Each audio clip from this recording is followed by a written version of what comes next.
y vamos a platicar un poquito de esta lectura de Pensar al revés. Les comparto pantalla y me dicen cuando lo puedan ver.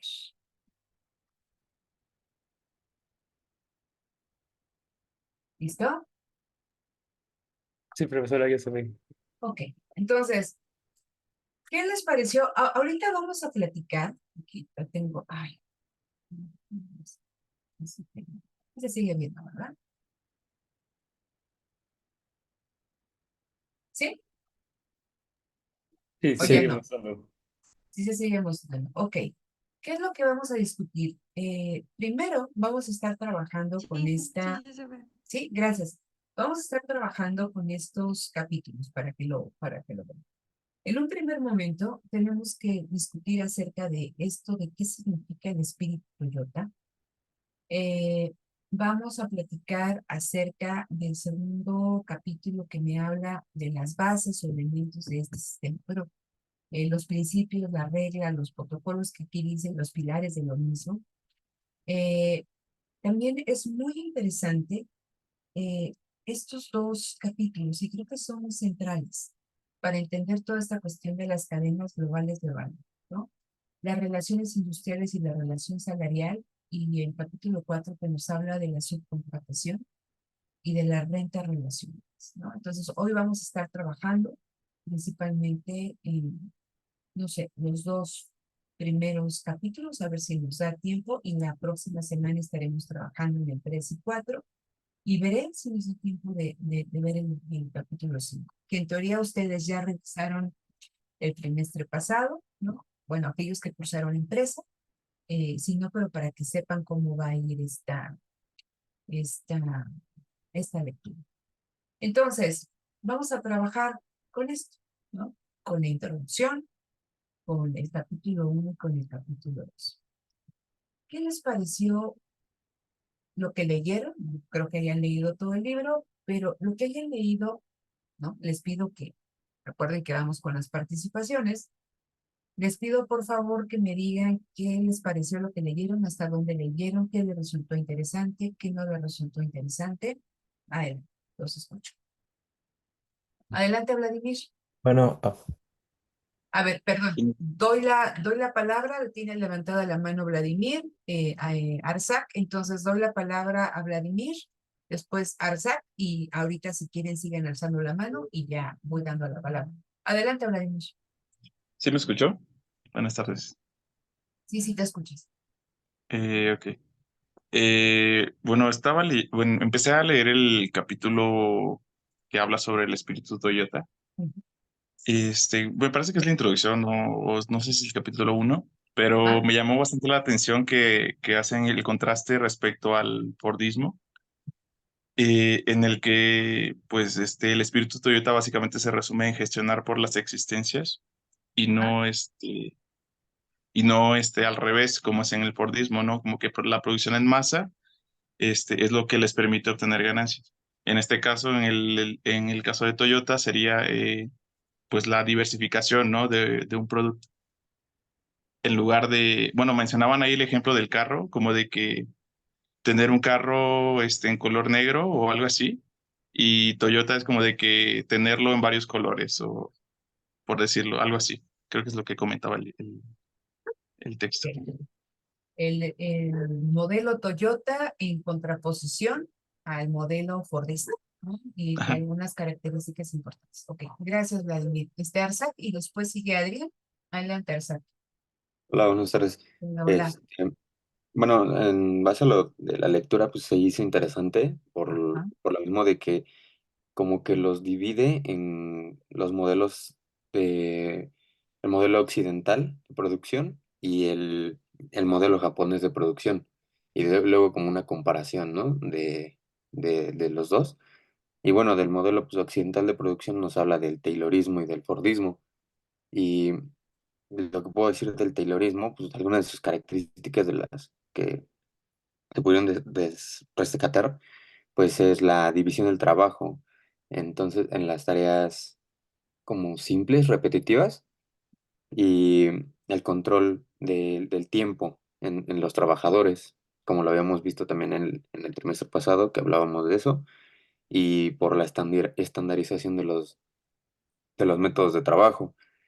Y bueno, de esta parte como más resumida, puedo considerar alguna de las ventajas del Taylorismo como el aumento de la productividad y la eficiencia y la reducción de los costos. También, bueno, y pasando a lo del Fordismo, pues, pues las características serían la producción en serie, o sea, la fabricación de grandes cantidades de productos, ya sea iguales, y, y, y la línea de montaje, donde los trabajadores, em, es que no me acuerdo el ejemplo que mencionaba, no lo logré como relacionar bien aquí, pero es lo mismo de las tareas repetitivas. Entonces, ¿cómo lo podría vincular con el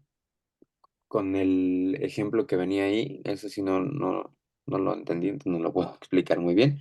Y bueno, alguna de las desventajas de ahí, pues sería, no sé, los impactos ambientales que causaban en ese momento. O sea, como la generación de la contaminación, los residuos y todo eso eran como una de las ventajas de esto que venía haciendo en el Fordismo. Y, y pues ya. Tengo otros Gracias. conceptos en base del modelo japonés, pero ahí sí no, siento que no los tengo muy bien claros, entonces sí me haría más bolas. Ok, gracias, Arsat. Adrián, adelante. Hola maestra, buenas tardes. Hola, hola. Pues a mí me gustaría comentar que lo que llevo de la lectura me ha gustado bastante y pues que me ha servido para tener, bueno, primero destacar que me gusta cómo pone el contexto histórico de dónde surge el modelo, pues sí, Toyota. Y luego también decir que me ha quedado más clara la diferencia entre el método estadounidense y el que utiliza Toyota, donde el método estadounidense pues es producir cantidades constantemente crecientes y en una variedad restringida de modelos, mientras que el modelo de Toyota se centra en una producción de volúmenes limitados, pero para productos diferenciados y variados. Y pues eso sería como mi aporte de que me ha quedado clara esa diferencia que antes de leer esto no la tenía tan clara. Ok, muchas gracias. Daisy, adelante. ¿Sí me escucha? Sí, se escucha muy bien. Ah, buenas tardes. Bueno, a mí me gustó un poco no leí mucho, pero parte de lo que leí, me gustó cómo se resalta justamente lo que comentaban mis compañeros de la diferencia del Fordista y el de Toyota. Y también sería como agregar que, bueno, en una parte venía que en Japón pues no aplican las economías de escala ni los grandes volúmenes de producción. Y esto se comenta porque dice que es un modelo nacional distinto. Además de que en una parte pues también comentan lo de la fábrica mínima y se supone que pues cuando se habla de la fábrica mínima y lo de pensar al revés, se habla como de una gran cantidad de existencias, pero pues para Honor, que es quien habla de esto, dice que es una técnica muy costosa porque pues lo del inventario significa como un capital estancado. Entonces, en el mercado japonés, bueno, en exactamente el método Toyota, dice que quiere crecer, pero debe ser todo lo contrario a una fábrica grande, ya que en estas son difíciles de moverse y es por eso que se opta por la fábrica mínima y todo esto es como para solventar la demanda. Sí, ¿no? Ok, Bueno, algo así me quedó claro. ok, gracias, Daisy. A ver, fíjense, la materia como tal, la web como tal se llama Metodología para el Manejo de Datos de Negocio, ¿no? Entonces les decía, existen una serie de manuales que nos vamos a ver un poquito más adelante, donde nos dan los lineamientos, las directrices para poder construir indicadores que nos hablen de la intensidad o el grado de innovación de economías, ¿no? O sea, de países, de empresas.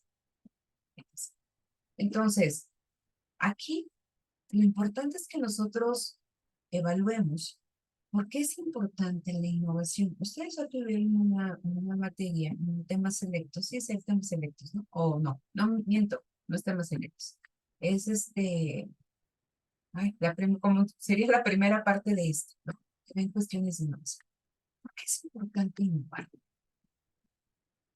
La innovación, ¿a qué variable le pega? ¿Qué relación? O sea, como dos bolitas. Por un lado tengo la bolita de la innovación. Esa bolita o esa variable, ¿a qué afecta? Porque aquí me dicen, ¿no? Es importante la innovación. Es importante identificar los diferentes grados de innovación o estadios de innovación en los que se encuentran las diferentes economías. ¿Por qué es importante eso? ¿Por qué es relevante la innovación? ¿Para qué? ¿Para qué creen? ¿Para qué lo vieron en su web? O sea, ustedes estudian innovación. Ahora una metodología para medir, ¿no? Indicadores de innovación. Y aquí el concepto central de innovación. ¿Por qué es importante la innovación? Alguien que no haya participado, ¿por qué?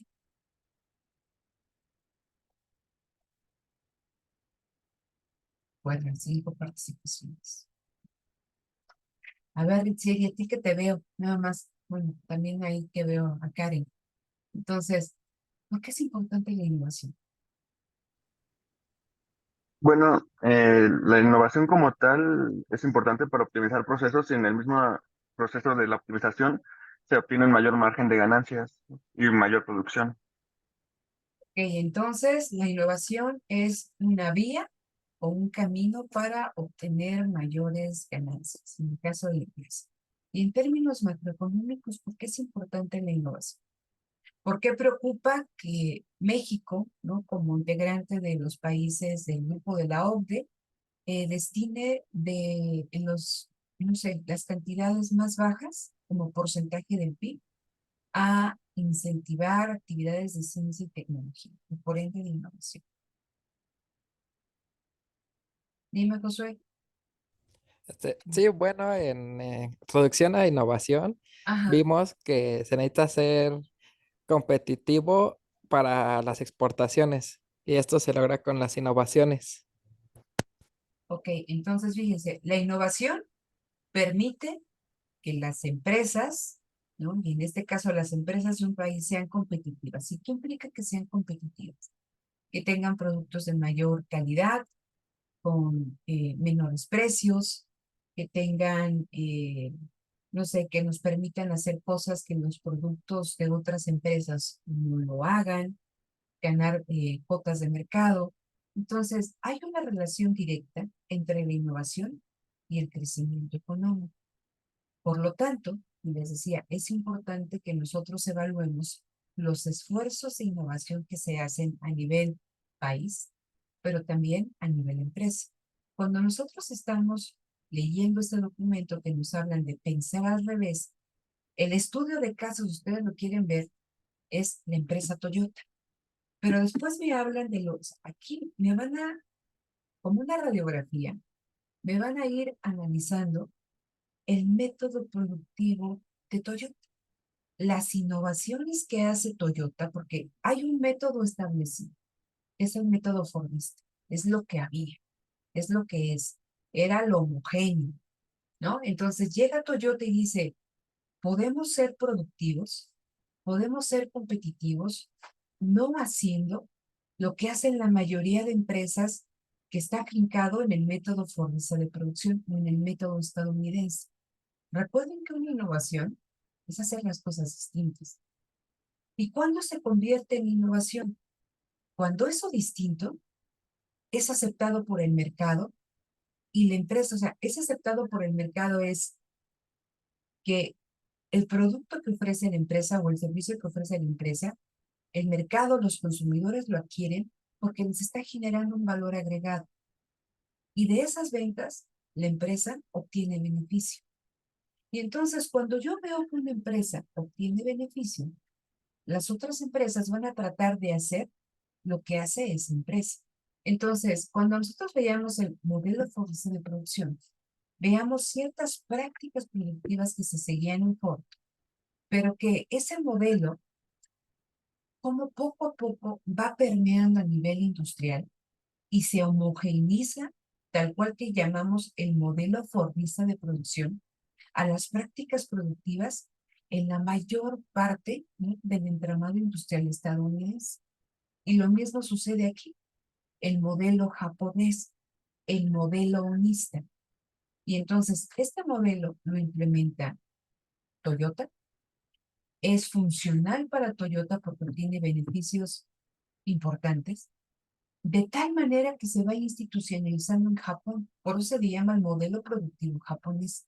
Y no solamente eso, sino que también, ¿no?, empieza a verse como la panacea para poder enfrentar un contexto macroeconómico característico, ¿no?, en el cual existe mucha incertidumbre, en el cual ese modelo de la empresa verticalmente integrada que enviaba cantidades ingentes al mercado que eran demandados y que obtenía beneficio, hay un entorno macroeconómico que ya no es funcional a ese modelo y que ahora las empresas optan en esta lógica de las cadenas globales de valor, empiezan a sacar su producción, a deconglomerarla, a que esa integración vertical ya no sea funcional y entonces empiezan a decíamos que Ford, eso es una parte importante que señala en este documento, que Ford,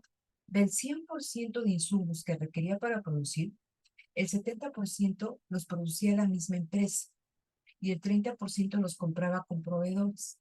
Era una empresa verticalmente integrada, fuerte, o sea, ese esquema de empresa era muy fuerte. ¿De qué nos habla este modelo japonés? Y tenemos a Toyota como el caso paradigmático. Es todo lo contrario a Ford.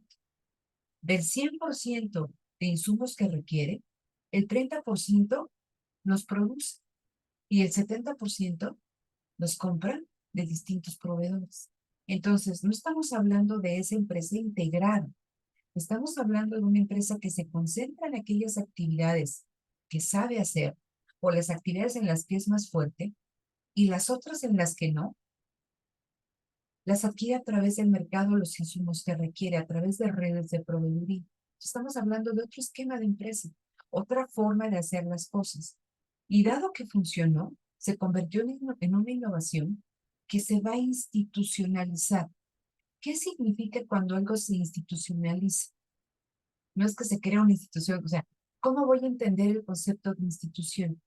Que empieza a ser la norma, ¿no?, que empieza a ser la práctica productiva común a un grupo de empresas y que esa práctica productiva común, empresas no solamente de Japón, sino de Europa, de Estados Unidos, lo empiezan a ver como un modelo productivo óptimo para aplicar en sus diferentes espacios, ¿no?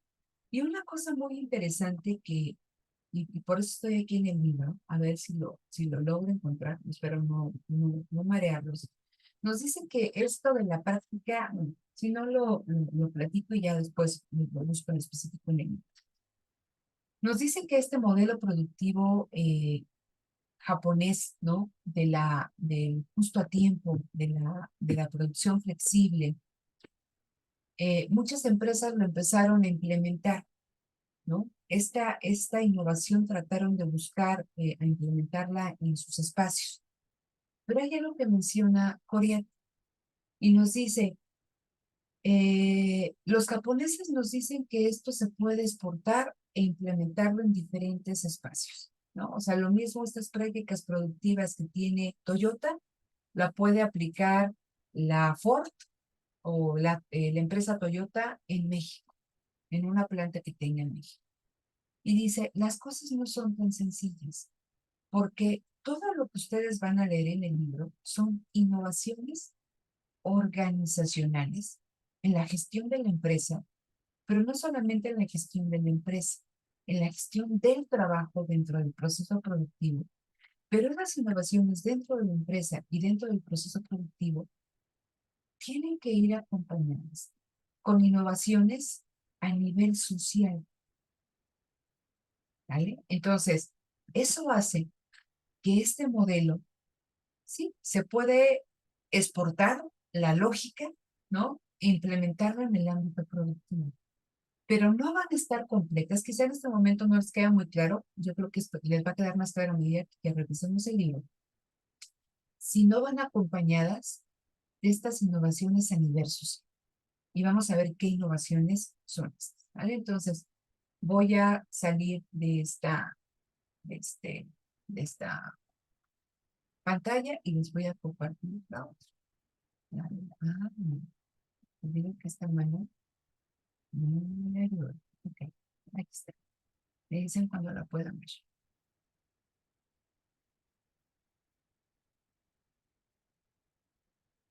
¿Listo? Sí, profesora, sí se ven. Ok, bueno, este señor que ven ahí en pantalla, él es Benjamin Coriat, ¿no? Y entonces él es el autor de ese documento de Pensar al Revés, lo mismo de los documentos que tuvieron acceso ahí en Classroom, en la web pasada, que es el de El taller y el cronómetro, y tiene otro libro muy interesante que se llama El taller y el cronómetro, ¿vale? Entonces, bueno, ahora nosotros vamos a revisar este documento de Pensar al Revés y vamos a avanzar. Ok. Entonces, ¿qué es lo que nosotros vamos a ver reflejado en este libro? ¿No? Vamos a ver un vis a vis, ¿no? Un tú a tú entre dos métodos de producción. Estamos analizando a la empresa y después decimos, este método trasciende los límites de la empresa y se va a institucionalizar a todo el entramado industrial. Y vamos a ver por qué. Entonces, nosotros revisamos, bueno, aquellos que estuvieron conmigo en la web de empresa el trimestre pasado lo tienen más fresco, yo creo que todos ya lo vimos ahí en la web de autoridades de la empresa, el método de producción estadounidense, que decimos Taylorismo y Fordismo, versus el método de producción japonés. Vamos a refrescar un poquito acerca de esta cuestión del método Taylorista y Fordista. Recuerden que con Taylor hablábamos de que la cuestión importante de este método de gestión de la producción y de gestión del trabajo es la separación entre la ejecución de la actividad productiva y quién decide cómo se tiene que ejecutar esa actividad. Me estoy refiriendo a la separación entre la producción y el pensamiento. ¿Por qué? Porque el trabajador lo único que tiene que hacer es hacer lo que alguien le dice que haga, lo que está establecido, lo que está escrito, lo que está codificado en un instructivo de trabajo. Y en ese instructivo de trabajo, en toda la secuencia de pasos, de operaciones que tiene que hacer el trabajador, este no tiene ninguna implicación. ¿Quién decide todos los contenidos de esos instructivos de este proceso? La administración. Entonces, se separa, ¿no? El conocimiento de la ejecución. Entonces, el conocimiento queda en manos de la administración, de los gerentes, y la ejecución en manos del trabajador. ¿Vale? Entonces, esa es la esencia del Taylorismo. Y decíamos, es la administración científica del trabajo, es la administración científica del trabajo, y también tenemos que esa administración científica del trabajo se basa en algo que se conoció como tiempos y movimientos. Entonces, ese instructivo de trabajo es fruto de esta prueba y error en el cual lo que se busca es lograr u obtener la máxima producción posible de un operario en un tiempo establecido. Y por eso son tiempos y movimientos. Y cuando estamos hablando del Taylorismo nos decían, y ese es el método estadounidense, ¿no? Solo hay una forma de hacer las cosas, porque esa forma es la mejor, el one best way, ¿vale? Entonces, ¿cómo pasamos del Taylorismo al Fordismo? Y decíamos, a pesar de que hay un instructivo de trabajo, lo platicábamos en clase, ¿cómo se le va quitando al trabajador el poder de decidir, el poder de en qué momento trabaja, la intensidad con la que trabaja, ¿no? De conocer todo el proceso, porque recuerden que en la fábrica se segmenta el proceso a sus niveles máximos, ¿no? Que es lo que decía Smith, lo que decía Marx, ¿no? La división del trabajo eh, a sus niveles más elementales. Entonces, el trabajador de conocer todo el proceso, únicamente conocer uno, se especializa en la producción de ese proceso y en ese pedacito que hace, no tiene ningún poder de decisión. únicamente ejecuta lo que alguien le dice que tiene que hacer. Entonces, ¿cómo? Pero todavía tenía el poder sobre la intensidad al cual desarrollaba esa actividad. Y para quitarle todavía ese poder de decidir la intensidad, es que ponen al capataz. Pero ¿cómo superamos ese problema? Y viene aquí Ford, y lo veíamos en una de las clases pasadas, y ahorita lo voy a retomar. Surge la línea de montaje. Y entonces la línea de montaje también ya le quita, o sea, ya ahora el trabajador no solamente ejecuta lo que alguien le dice que ejecute, sino que el ritmo también lo decide la administración. ¿A través de qué? A través de la línea. Entonces, nos decía en lo que veíamos en la empresa, que también la línea de montaje tuvo como objetivo poder integrar al proceso productivo a trabajadores sin capacitación. Porque recuerden que en el contexto que nace el método de producción estadounidense, tener a trabajadores capacitados era muy caro. Entonces, yo necesito incorporar el proceso productivo a mano de obra que sea barata. ¿Y cuál era la mano de obra barata en ese momento? Muchos campesinos sin formación eran inmigrantes que estaban llegando a Estados Unidos. Entonces, ¿cómo los incorporo? ¿A través de qué? A través de la mecanización de un proceso donde ellos no tienen que pensar y únicamente tienen que ejecutar lo que alguien les dijo y que la máquina, ¿no? Esta línea de montaje funcione sin ningún obstáculo, sin ningún par. Entonces, a nivel de la empresa, ese es mi método de producción Fordista. Recuerden también que aquí se privilegiaba esta integración vertical de las actividades, se lograban economías de escala, es decir, bajaban los costos y por ende bajaban los precios porque o sea, la empresa producía una gran cantidad de productos. Decíamos que era la producción en masa, pero decíamos también que esa producción en masa de bienes estandarizados necesitaba también ser vendida en igual cuantía. Y teníamos aquí el consumo de masa. Y entonces la empresa americana o el método de producción estadounidense se basaba en las economías de escala, bajos costos, precios competitivos, pero eran bienes con muy poco grado de diferenciación. ¿Vale? Entonces se lograron ganancias de productividad increíbles y por lo tanto beneficios enormes. Y entonces se pensaba que una empresa, si quería obtener beneficios, tenía que aplicar o implementar sí o sí el método de producción estadounidense. ¿Qué pasa con Toyota? Por eso dice pensar al revés la herencia estadounidense. Y una de las cuestiones esenciales y que destaca Coriat en este documento es cómo surgen las innovaciones. Una innovación es fruto de la necesidad, es fruto de enfrentar una problemática y cómo le hago si lo que está establecido no me funciona. Y es algo que le pasó a la empresa, porque es una empresa que nace, Toyota, ahí lo comenta en las primeras páginas, es una empresa que sus orígenes lo tiene en el sector textil, que va a hacer uso de ese conocimiento que genera en el sector textil y que lo va a implementar posteriormente cuando incursiona en el sector automotriz. Y eso es muy interesante si ustedes lo vinculan con lo que nosotros vimos en la empresa acerca del conocimiento y de la senda tecnológica de la empresa. Decíamos que en esta visión evolutiva, que la empresa es una máquina innovativa y que a lo largo de toda su vida va resolviendo problemas relacionados con ¿qué? Con el conocimiento. Y decíamos que en ese momento se definía la innovación. ¿Qué es innovación? Sí, yo puedo ver un mouse, puedo ver una computadora, puedo ver un teléfono y eso es innovación, ¿sí? Pero hay innovación codificada, o sea, la innovación es resultado de conocimiento codificado y no codificado. Y al final la innovación es fruto del conocimiento. Entonces, innovación es conocimiento en sentido abstracto, ¿vale? Entonces, el conocimiento lo va generando la empresa a lo largo de toda su vida. Y ese conocimiento le permite responder a un problema tecnológico de manera distinta a como lo pueden hacer otras empresas. y se va haciendo esa selva tecnológica. ¿Por qué es interesante esto?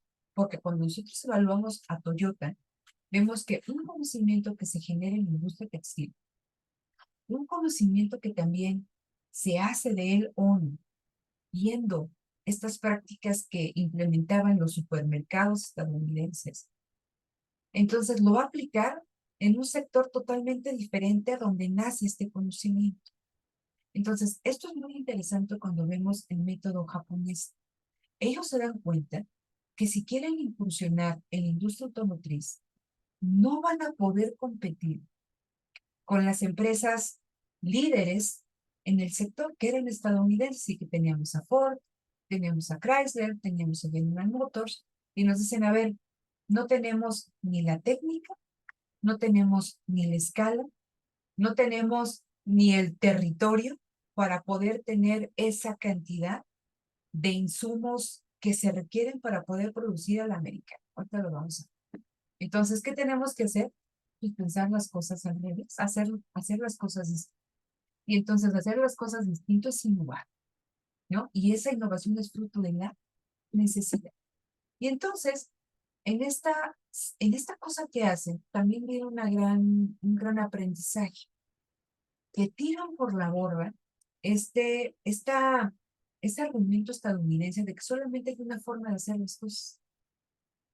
Para llegar a una meta, no solamente es este camino lineal, podemos llegar por otras vías que pueden ser igual de productivas o más productivas, ¿no? Entonces, eso es lo que hace Toyota y que después se va a convertir en el método japonés de producción. ¿En qué se basan estas innovaciones? Fíjense, no es una innovación tecnológica, principalmente son innovaciones en la forma en que se organiza la producción y la forma en que se organiza el trabajo. Entonces dice aquí, ahí viene una definición, dice, ¿qué voy a entender por innovación? Y aquí lo leo, dice, cualquier modificación de la organización que se traduzca en una avanzada de conceptos nuevos, en uno o varios ámbitos conexos, vinculados, que constituyen las técnicas de logística, planificación de la fabricación y la asignación de tareas en los puestos de trabajo. Ahí está el núcleo de las innovaciones que hacen que este método, posteriormente, muchas empresas alrededor del mundo, muchos países, lo vean como la panacea para ser competitivos, para aumentar la productividad y para que el país crezca y que para que las empresas obtengan ganancias. Entonces, fíjense, este modelo de producción japonés nace en los años 50 y nos dice aquí ONU, ¿no? Y también lo menciona Corea, que haya nacido en Japón no significa que no se pueda transferir a otros espacios geográficos, ¿no? O socioeconómicos distintos. Estas innovaciones productivas o en la organización del trabajo, pero como les comentaba, que dice Corea y que nos resalta, está en verde, sí, pero la verdadera dificultad, ¿eh? Es que en ese país se tenga la capacidad de gestionar, de impulsar las innovaciones sociales que se hacen a nivel productivo. Si las innovaciones sociales no empatan con las innovaciones que se dan dentro de la empresa, y más adelante vamos a hacer alusión a qué se refieren con esas innovaciones sociales, esto no va a funcionar. Por lo tanto, fíjense, hay un libro muy bonito que no lo vamos a ver, se los puedo poner ahí el vínculo. De hecho, yo no tengo el libro físico ni nada, sino que tengo el vínculo para que se pueda leer eh, eh, en el sitio directamente. Está en inglés y habla de, no recuerdo bien el nombre, más o menos lo voy a versar, dice, cuando los trabajos buenos se hicieron malos, ¿no? Y entonces hacen un análisis de una empresa estadounidense que tiene, hacen el ejemplo de 3 fábricas, 2 en Estados Unidos y una en México. Y entonces nos empiezan a hablar de cómo el trabajo y la industria automotriz se ha pauperizado en los Estados Unidos. Cuando antes, que tú fueras trabajador de la industria automotriz significaba que ibas a tener salarios muy altos. Y entonces ponen en contraparte el análisis de la misma empresa, de la misma empresa, pero ahora con la planta en México. Y nos hablan de cómo los trabajadores en México tienen mejores condiciones de trabajo, comillas, ¿no? Que los trabajadores en Estados Unidos. Y les digo, es un libro bien interesante. ¿Por qué hago alusión a esto? Porque cuando veamos a Lipietz, va a retomar de manera, yo no sé si conoce el libro, ¿no? Yo creo que no, porque el libro de Lipietz se publicó mucho antes. Hace alusión a esta tropicalización de la producción flexible japonesa, porque nos dice, la empresa, no recuerdo el nombre de la marca, dice, pero la empresa de tal marca, ¿no? Que está en Hermosillo, Sonora, tiene unos niveles tecnológicos que quizá no lo tiene la planta que está en Estados Unidos. Pero eso no significa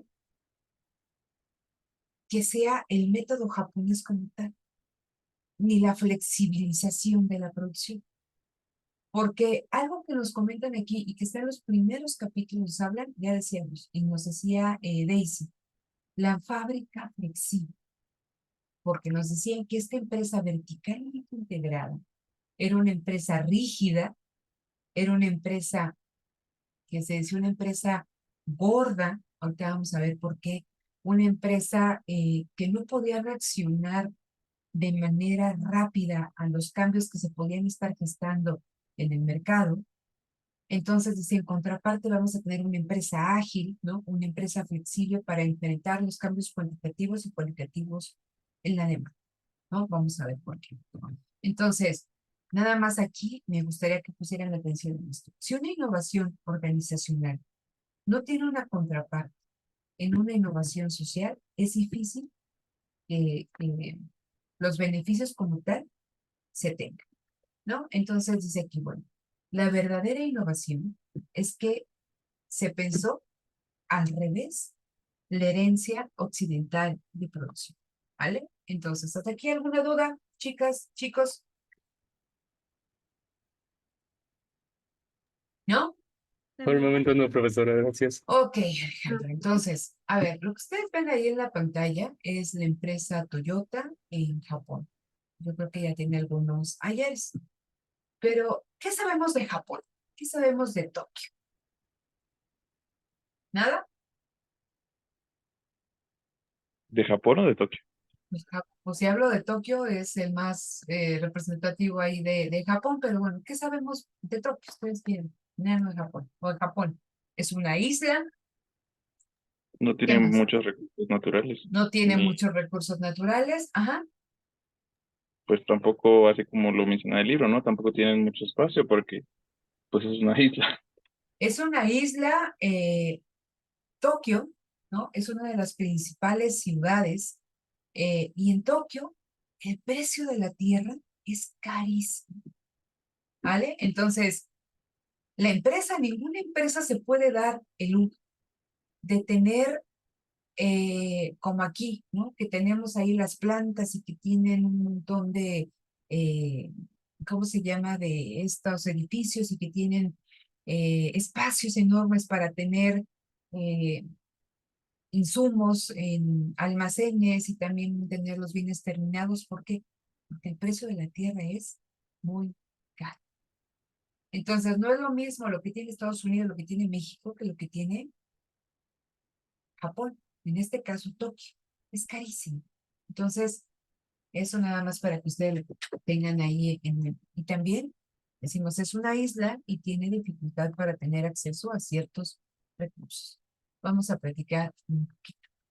Entonces, ONU, o bueno, mejor dicho, Corea, nos habla de los pilares, ¿no? Que van a dar sustento a este método Toyota.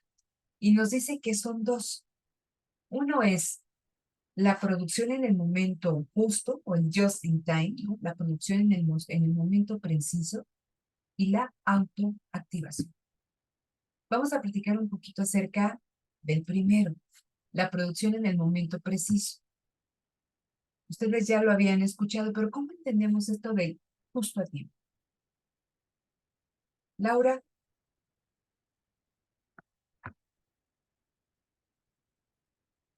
¿no? Jennifer, Bueno, yo lo entendería como producción en el momento preciso, sería como una producción que atienda a las necesidades que en ese momento están vigentes, por ejemplo. ok. Ángel, Maestra, bueno, a ver, adelante Ángel y después ¿quién? Arsac, ¿vale? Ajá. Adelante Ángel. Bueno, el método justo a tiempo implicaría producir lo necesario en la cantidad requerida y en el momento preciso. Y así, bueno, con esto se evita el exceso de inventario y los costos asociados con. Ok. Arsac, sí, bueno, es casi lo mismo de, como que es que tiene una definición que ujú. decía que es un sistema de producción que busca eliminar el desperdicio y la obsolescencia mediante la producción de lo necesario en el momento preciso. Entonces, producir lo necesario en el momento preciso. ¿Por qué sería importante eso? Fíjense, les decía, es un vis a vis entre el método productivo estadounidense y el método productivo japonés. Entonces, ¿cómo se producía en la fábrica estadounidense? No se producía en el momento preciso y de acuerdo a lo requerido. ¿Cómo se producía en el otro método? Decíamos, ¿producción en Una qué? producción en masas. Es una producción en masa. Entonces, imagínense la empresa, una empresa enorme, les decía, verticalmente integrada, y quien toma las decisiones respecto a los modelos que se producen, que decíamos eran limitados, las características de los automóviles, que en este caso vamos a hablar de Ford, ¿no? Las características del producto, la cantidad que se va a producir, lo deciden los gerentes, ¿no? Lo deciden los administradores, y en función de lo que se decida arriba, es como empieza, ¿no? a producir la empresa. Y entonces la empresa sacaba, le decía, cantidades enormes de bienes estandarizados al mercado. Y eso era funcional porque existía una amplia clase media que podía demandar o servir el mercado para esos productos que se estaban generando. Entonces, ese modelo era funcional. ¿Por qué? Porque a nivel macroeconómico, esa producción en masa encontraba una salida de consumo de masa. Entonces, era una clase trabajadora que lo que quería era tener auto. Ya no estaba pensando no tanto en el color, en la diversidad. Lo que ellos querían tener era un auto. ¿Vale? Y entonces, ¿cómo se podían hacer de ese auto? Era necesario que tuvieran un buen poder, un salario que tuviera un buen poder adquisitivo. Y lo platicábamos en su momento en clase, decíamos, si únicamente los trabajadores de Ford tienen un buen salario, pues únicamente esos trabajadores pueden consumir. ¿Cómo se puede lograr un consumo de masas? Ah, que todos los trabajadores tengan un buen salario. Entonces, una de las cuestiones importantes del modelo forestal de producción fue la indexación del salario a la productividad. Recuerden que dentro de la empresa se da la famosa racionalización del trabajo. ¿Eso qué significa? Que hay una norma productiva, y regreso, una amplia división del trabajo. Y esa división del trabajo, decimos, esa especialización, va a ir acompañada con un ritmo de explotación del trabajo que lo da la línea de administración. Entonces, dentro de la empresa, trabajar a ese ritmo era muy duro. Y decíamos, en las primeras etapas había una amplia rotación del trabajo, la gente se iba. ¿Cómo hacías que no se te fueran? Tenía que haber una contraparte a nivel salarial. Entonces, por eso decíamos, Ford empieza a decir, bueno, yo no voy a pagar 2, voy a pagar $5 la hora. Y mi mejor idea, si puedo pagar 5, 8 en lugar de 5 va a ser mejor. ¿Por qué? Porque estaba creando poder adquisitivo a sus trabajadores y poder de compra. Pero cuando esto se institucionaliza al nivel de la industria, es que se crea esta amplia clase media que puede consumir. Y entonces se crea un mercado para todos los bienes que se estaban produciendo en el sector industrial. Por lo tanto, decíamos, ese método fue un método coherente con las condiciones de mercado. Producción en masa generó sus condiciones para el consumo de masa.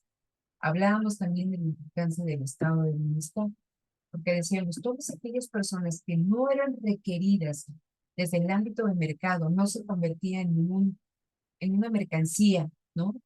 Deseada por parte de los empleadores, el Estado, a través de todas las ayudas que daba en términos de seguro de desempleo, etc., estaba generando poder adquisitivo para esos segmentos de la población que estaban desvinculados de este mercado.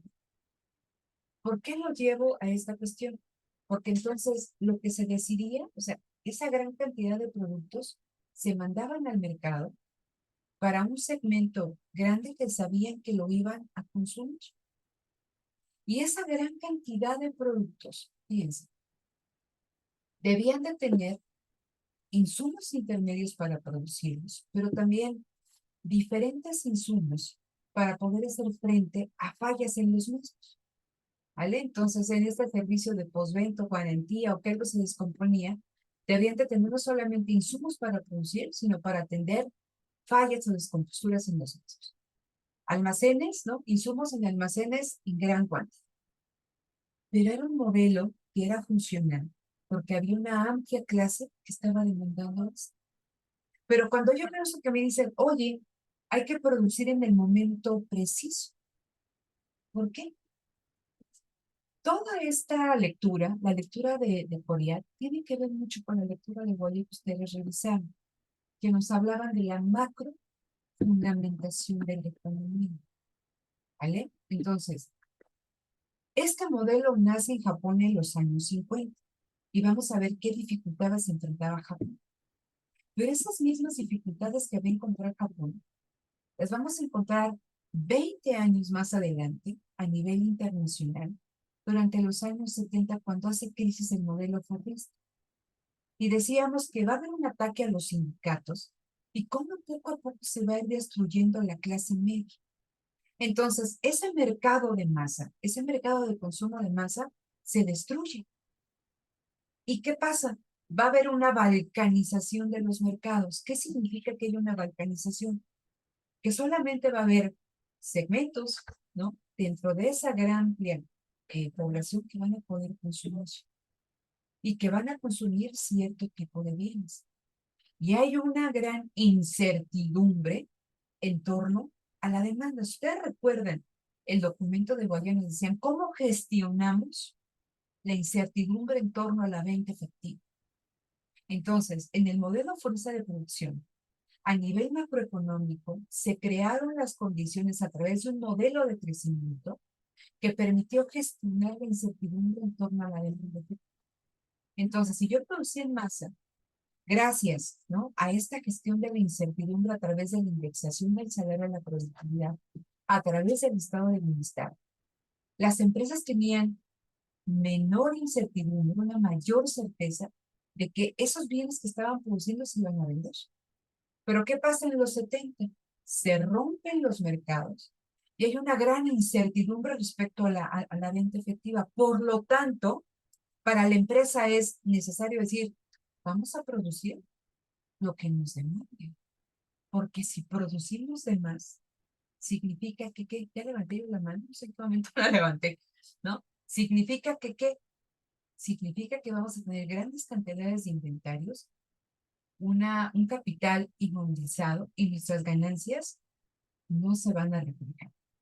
Entonces, es importante que nosotros reflexionemos en torno a las cuestiones macroeconómicas detrás de esta idea de por qué es importante producir en el momento preciso.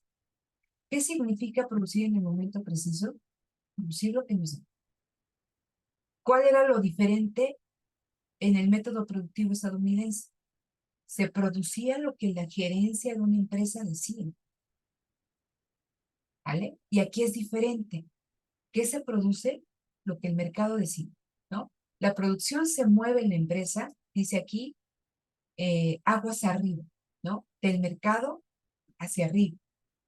En el caso fordista no, se le llama la producción aguas abajo. ¿Por qué? porque se decide aquí a nivel gerencial y se pone en funcionamiento la empresa. ¿Vale? Entonces, ese es uno de los pilares del método Toyota, la producción en el momento preciso. ¿Vale? Y otro es la autoactivación, y esto tiene que ver con la calidad. A ver, generalmente en el método productivo estadounidense se producía y hasta el final se verificaba la calidad del producto en esta cuestión del muestreo, ¿no? Y más o menos el rango que tú dabas para que hubiera este no cumplimiento con los estándares, ¿no? Y por lo tanto debías de tener una gran cantidad de insumos para poder atender cualquier desperfecto o descompostura. Había un departamento en específico de gestión de la calidad y les decía esto prácticamente se hacía al final de todo el proceso productivo. En la cuestión japonesa es distinta. Y la autoactivación, como les decía, tiene que ver con la calidad. Pero aquí quien tiene que verificar la calidad del producto en todas sus fases es el trabajador. Y esto va a ser bien importante, porque recuerden que hablábamos en el método fordista de que el trabajador, su función no era pensar, su función era ejecutar.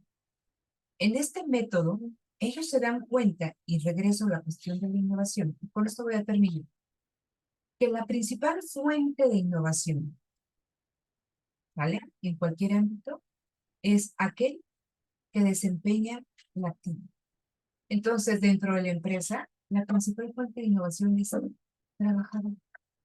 Y ellos se dan cuenta que tienen que involucrar al trabajador en el proceso productivo, no solamente para tener ganancias de productividad, sino que lo tienen que involucrar para tener o para que se generen innovaciones. Y le regresan al trabajador un determinado grado de autonomía que había perdido en la práctica americana. ¿Vale? Entonces, hasta aquí me voy a quedar y les digo, vamos a estar haciendo como que ese ida y vuelta en lo que nos expone aquí el documento a nivel de empresa con las condiciones macroeconómicas, pero yo creo que es importante, como siempre les digo, para cualquier cosa, no olviden el contexto, no olviden el contexto macroeconómico cuando hablamos de cadenas globales de valor, que cuando hablamos de redes y que cuando hablamos de esta práctica flexible, responde a un contexto macroeconómico que hace que la empresa busque nuevas formas de hacer las cosas, ¿vale? Que se genere innovación. Entonces, hasta aquí le dejamos, dejo de compartir la pantalla